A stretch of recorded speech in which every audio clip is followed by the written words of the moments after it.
కలిపేసుకోవాలి.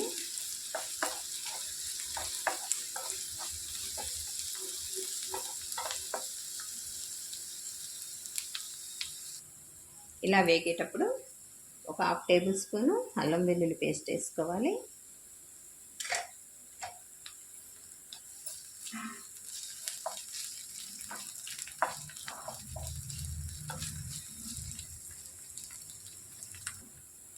పచ్చిమిర్చి కూడా వేసుకొని వేయించేసుకోవాలి.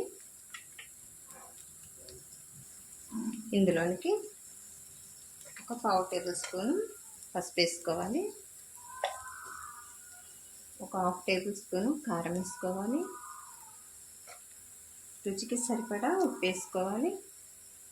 మొత్తం కలిపేసుకోవాలి.